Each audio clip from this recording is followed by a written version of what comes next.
잠언 4장 23절에 있는 말씀을 보시면 모든 지킬 만한 것 중에 더욱 내 마음을 지키라 생명의 근원이 이에서 남이니라. 살아가면서 지켜야 할 게 많습니다. 재산도 잘 지키셔야 합니다. 우리나라의 국경이라든지 38선도 잘 지켜야 합니다. 그뿐만 아니고 자신의 건강도 제때제때 잘 지키지 않으면 언제 어느 때 또 우리가 불상사를 당할지 모릅니다. 그런데 성경에서는 지키는 것 가운데 가장 중요하게 지킬 것은 너의 마음을 지켜라. 그 이유가 생명의 근원이 마음에서 나기 때문이다.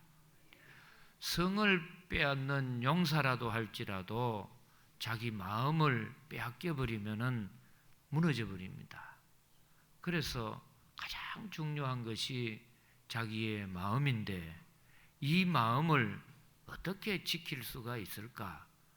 그래서 오늘 이 성경 말씀을 보시면은 자기 마음을 지킬 수 있는 방법을 사도 바울께서 우리에게 소개해 주고 있습니다.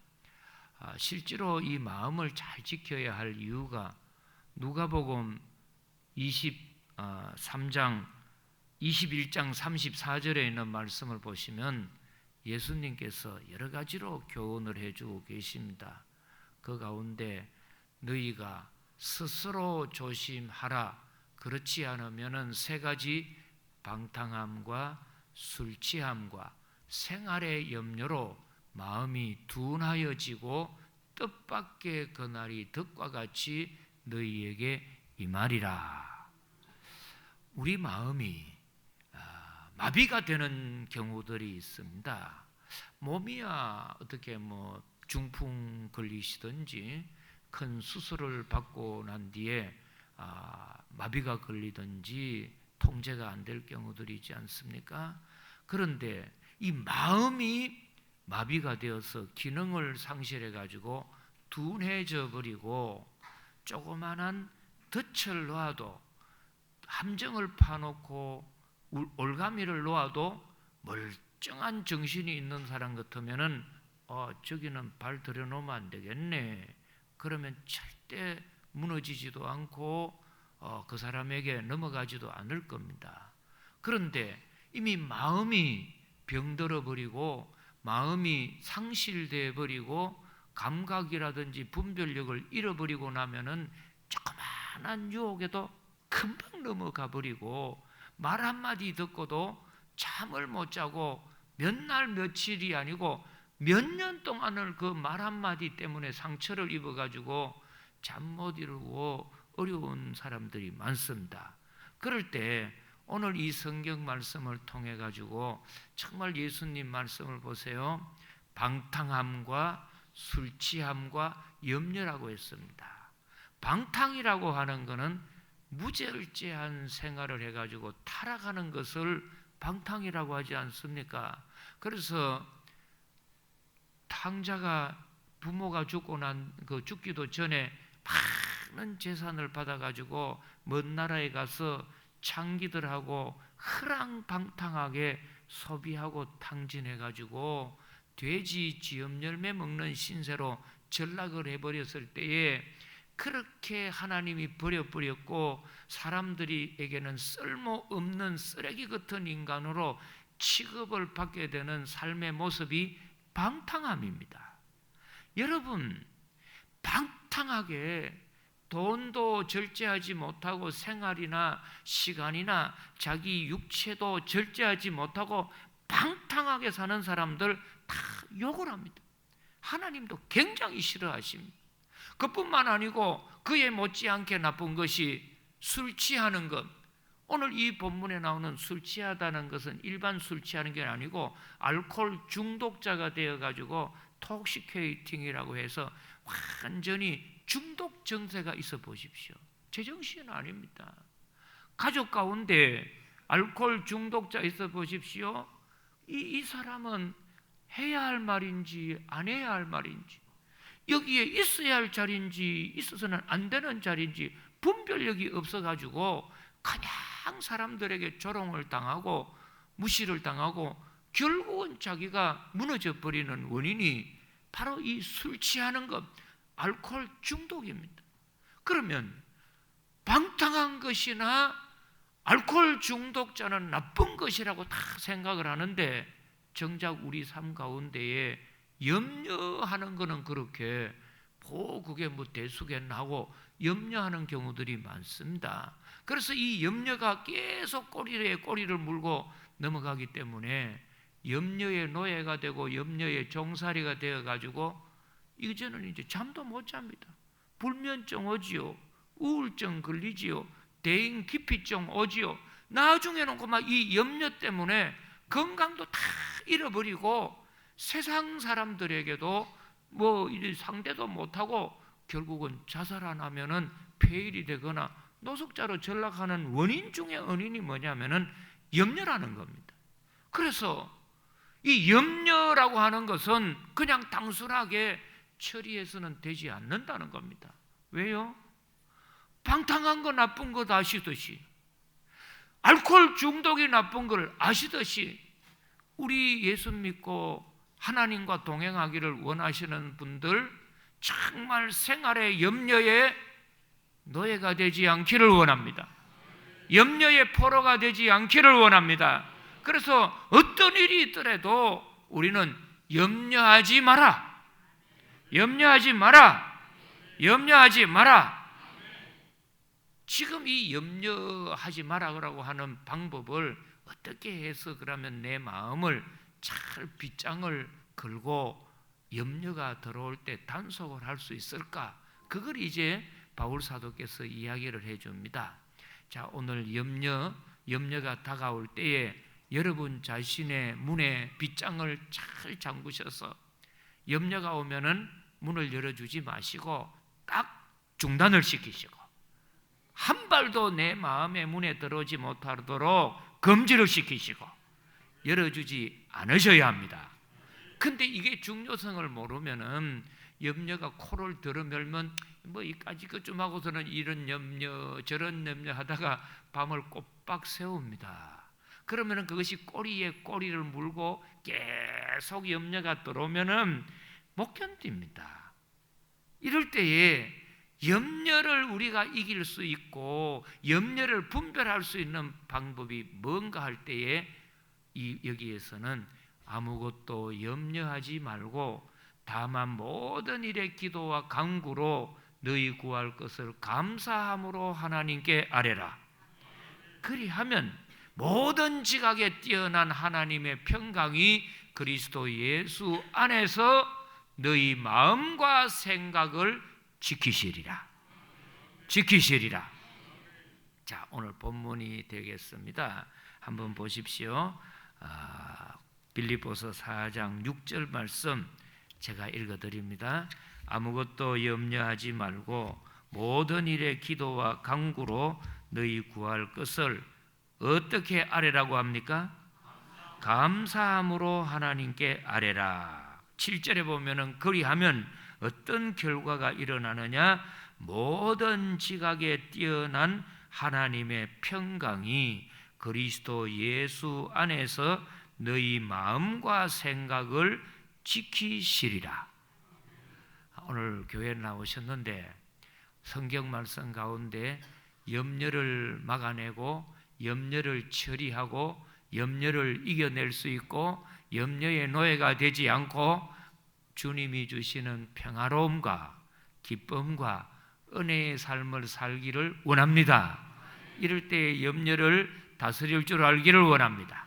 그럼 어떻게 해야 하느냐? 아무것도 염려하지 말고 오직 모든 일에 기도와 간구를 하라 하는 말이 뭐냐 하면은 선택에 있다 이 말입니다.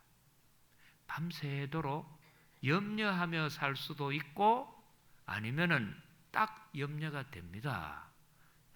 겨울이 오면은 월동 준비 염려가 되시죠. 아들, 딸 시집가고 장가 보낼 때가 되면은 염려가 되시죠. 집에 쌀 떨어지면은 뭐 먹고 살까 염려되시죠? 돈 없으면 염려되시죠? 나이 들면 노후에 어떻게 살까 염려 안 됩니까? 그래서 이 염려는 얼굴만 봐도 압니다. 왜요?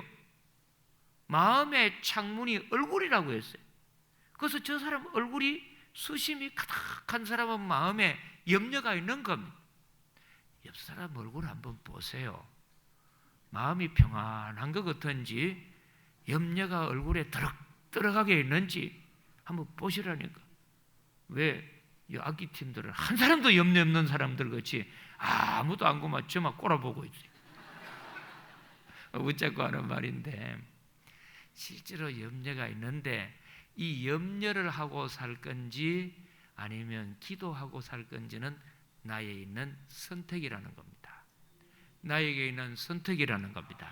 조금 다른 말로 한다면은 내 마음의 빗장을 풀고 내 마음의 문을 열고 내 마음의 안방에 염려가 들어와 가지고 내 마음의 안방을 휘젓고 다니도록 내가 수수방관하고 오히려 그 염려를 밤새도록 끌어안고 울리고 좋다 하고 염려가 들어와가서 놀다가 뭐해요?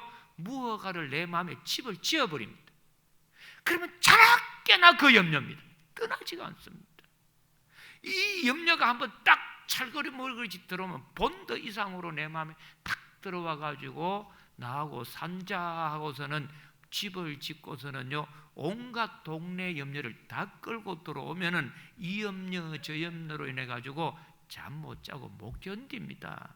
그럴 때 염려라고 하는 것은 눈곱만큼도 내 성 안에 들어오지 못하도록 성문의 빗자간을 닫아 걸고 마음의 문을 닫아 걸고 내 마음에 분별하고 한 말도 들으지 못하도록 단절할 수 있거냐 아니면은 기도할 거냐는 나에게 있는 선택이라는 겁니다. 선택 잘 하셔야 합니다. 오늘부터는 어떤 일이 있더라도 여러분들 딱 염려가 싹 나에게 온다 싶으면은 염려에 대해서는 내 마음의 문을 열어주지 마시고 내 성의 빗장을 열어주지 마시고 예수의 이름으로 염려는 떠날지어다 탁 쫓아 보내시고 염려에게 문을 닫아 걸으시고 오히려 염려할 시간에 뭐를 선택하셨느냐? 기도하기를 원합니다. 기도하기를 원합니다. 그래서 믿음의 기도는 병든 자를 낫게 할 것이요 믿고 구하는 자는 받은 줄로 믿으라. 마태복음을 보십시오. 구하면 주실 것이요 두드리면 열릴 것이요 찾는 이는 찾을 것이니라. 할렐루야. 악한 자라도 자식이 생선을 달라 하는데 뱀 잡아줄 부모가 있겠느냐? 떡 달라고 하는데 돌 줄 부모가 있겠느냐? 악한 사람도 자식에게 좋은 걸 줄 아는데 하물며 하늘에 계시는 너희 아버지께서 우리가 믿는 하나님께서 구하는 자에게 기도하는 자에게 구하는 자에게 좋은 것을 주시지 않겠느냐? 좋은 것을 주시지 않겠느냐? 여러분 염려할 시간이 오면은 염려하지 말고 기도하기를 원합니다. 기도하기를 원합니다. 왜요? 염려는 아무리 많이 해도 소용이 없고 오히려 염려를 많이 하면 마음이 굳어지고 올무에 걸릴 확률이 많기 때문에 아예 염려하지 말고 내 마음에 기도의 문을 열고 기도의 무릎을 꿇고 기도의 시간을 갖고 기도로 나가기를 원합니다. 그러면은 이 기도 가운데에는 어떤 기도가 가장 능력이 있느냐? 물론 40일 금식기도 능력이 있습니다. 능력이 있습니다. 우리 교회에 계시던 황경한 목사님이라고 부목사님으로 계셨지 않습니까? 울산에 가셨습니다. 울산에 가가지고 개척을 하셨거든요. 개척하면 요즘 분들 쉽게 교회가 부흥하지 않습니다. 10년, 20년 가도요 50명, 100명을 못 넘기고 그냥 이렇게 건물이나 빌딩 임대하는 것이 거의 대부분인데 이 목사님 가시더니 교인들이 50명, 100명 넘어서고 건축을 하시더라고. 교회 건축이 여러분 뭐 그냥 쉽게 되는 게 아니거든요. 건축도 하시는데 어떻게 이렇게 되냐 했더니 40일 금식기도 하셨대. 놀랍지 않습니까? 그런데 이런 금식기도, 철야기도, 산기도 다 기도라는 것이 귀합니다. 왜요?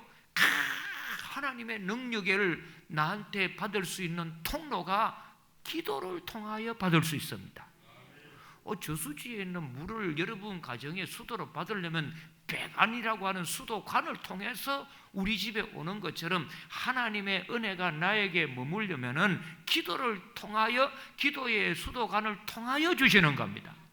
기도가 중요하죠. 그런데 예수님이 가르쳐 주셨는 기도 중에 가장 능력 있고 하나님이 응답하는 기도는 감사기도였습니다. 그래서 예수님은 40일 금식 기도는 살아계실 때 딱 한 번만 하시고 매일같이 드렸던 기도는 새벽 기도였습니다. 무슨 기도? 새벽 기도. 매일같이 예수님은 마가복음 1장 35절 39절에 보면은 이른 새벽에 예수께서 일어나셔서 한적한 곳에 가셔서 기도하셨더라. Very early in the morning, 아주 이른 새벽에 Jesus wake up, 예수님이 일어나셔서 산에 가서 물들어 오시더라. 조기 축구 하시더라. 그런 말이 없어. 예수님은 새벽같이 일정한 시간에 일어나셔가지고 한적한 곳에, 조용한 곳에 가셔서 하나님과 1대1로 새벽 기도 하시는 겁니다. 그리고 나셔서 이제 기적을 베푸시는데, 결정적인 기적을 베푸실 때는 주님께서는 어떤 기도를 드리셨느냐 하면은 감사 기도를 드렸습니다. 무슨 기도라고요? 40일 금식 기도, 철야 기도, 산 기도, 물론 다 귀합니다. 그러나 그 중에 가장 놀라운 기적 중에 기적을 일으켰던 기도가 감사 기도였어요. 그래서 베스다 들녘에 예수님 계시는 곳에 인산인해를 이루면서 무리들이 많이 모여왔습니다.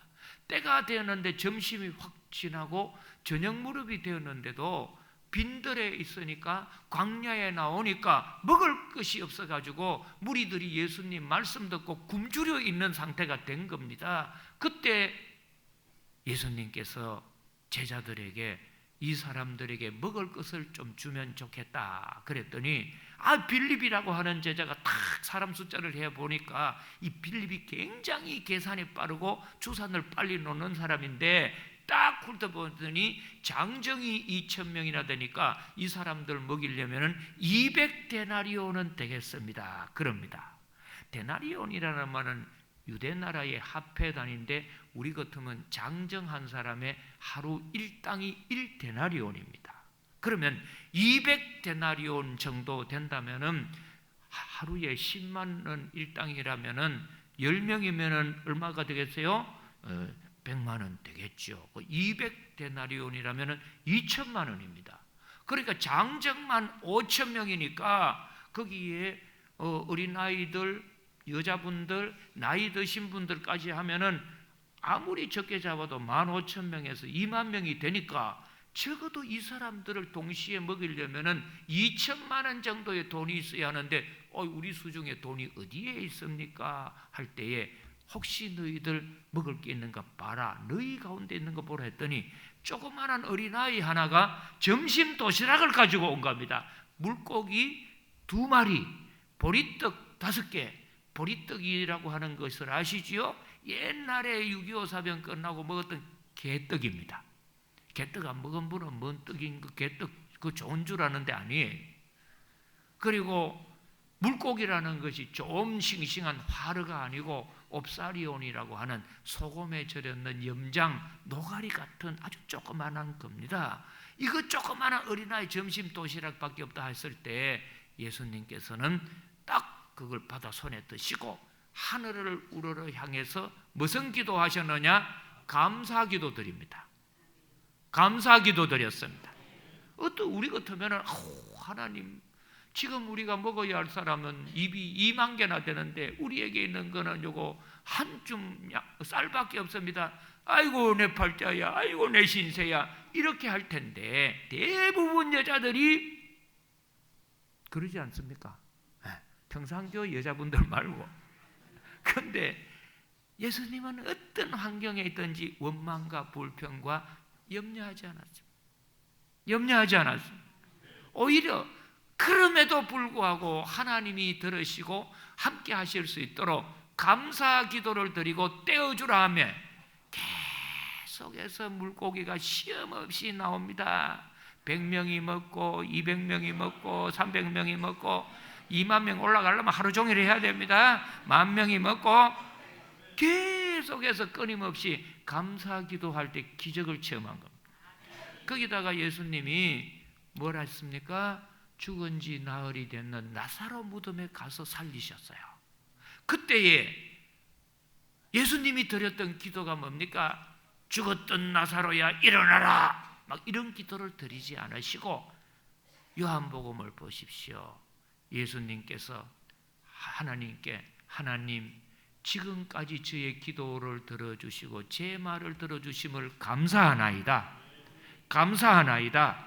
그러면서 하나님이 가장 기뻐하시고 그 우리를 도와주시고 지켜주시는 그 기도가 무슨 기도냐? 감사기도입니다.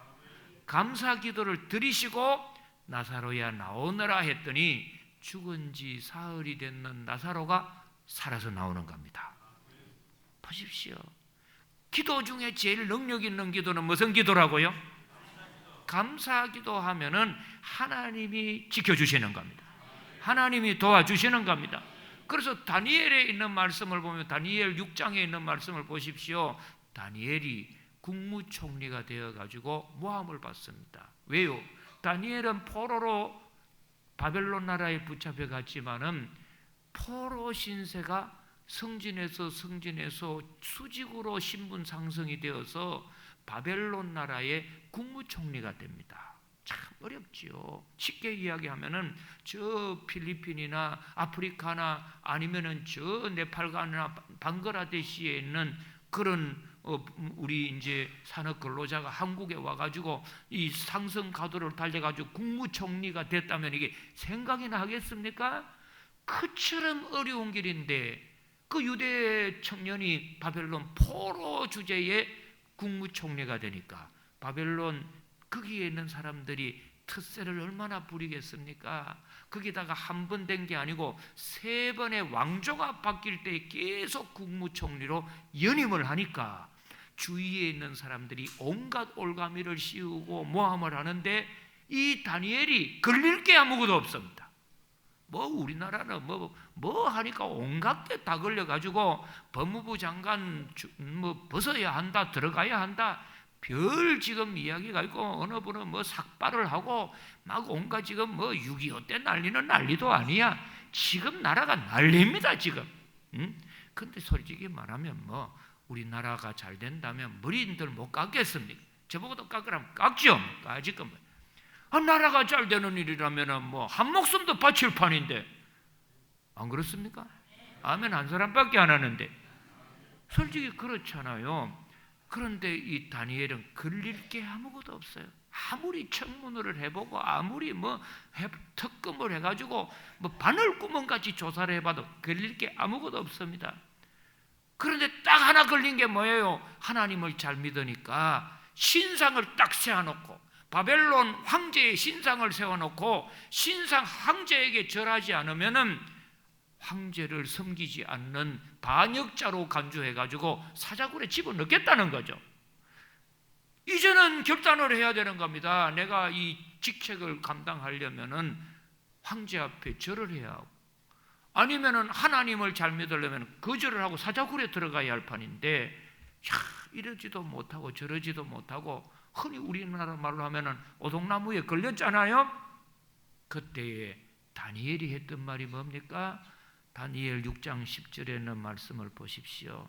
다니엘은 이 조세의 왕의 도장이 찍힌 것을 알고도 자기 집에 들어가서는 윗방에 올라가 예루살렘문을 향한 창문을 열고 전에 하던 대로 하루 3번씩 무릎을 꿇고 기도하며 그의 하나님께 뭘 했다고 합니까?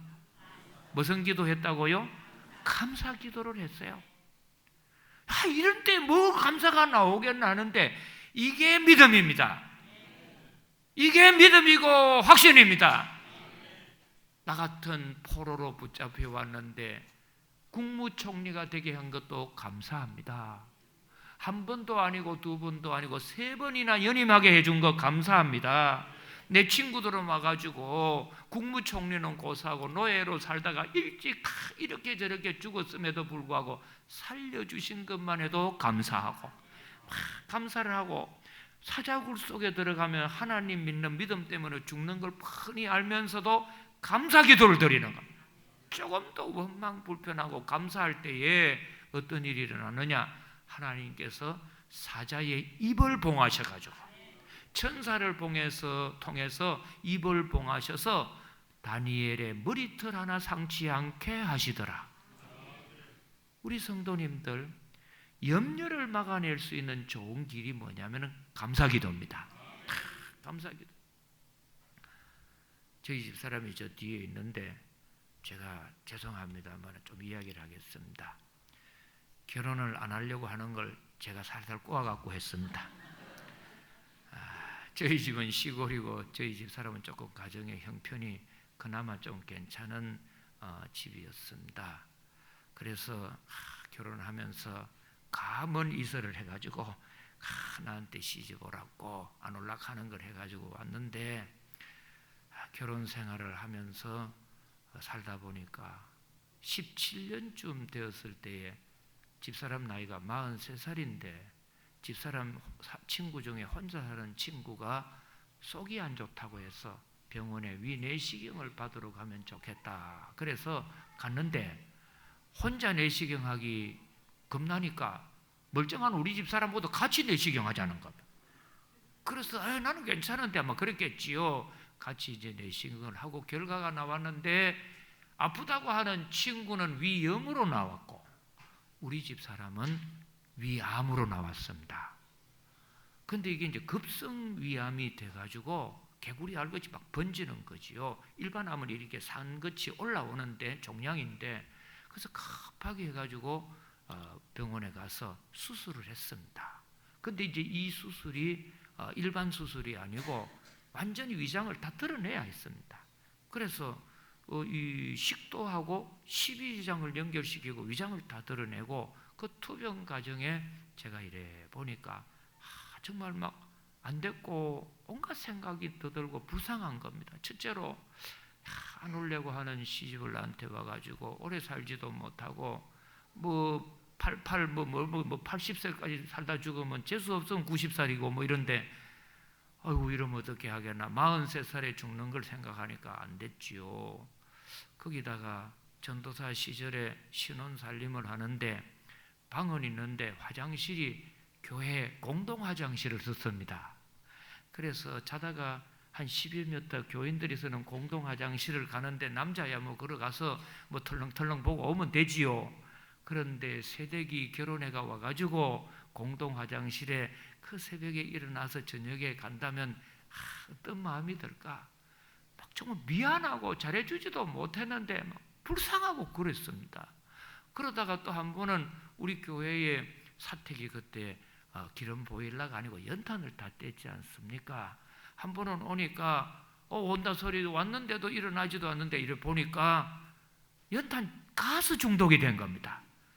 그래서 이런 거 저런 걸 생각하니까 불쌍하기도 하고 안 됐기도 하고 내가 잘해준 적도 없는데 이렇게 하겠나. 그리고 아들이 하나 있었는데 아들 하나밖에 없는데 아들을 보니까 하고 저놈의 자식 결혼할 때 엄마도 없이 결혼하면 어떻게 하겠나 속이 하니까 마음이 무너지는 것 같아요.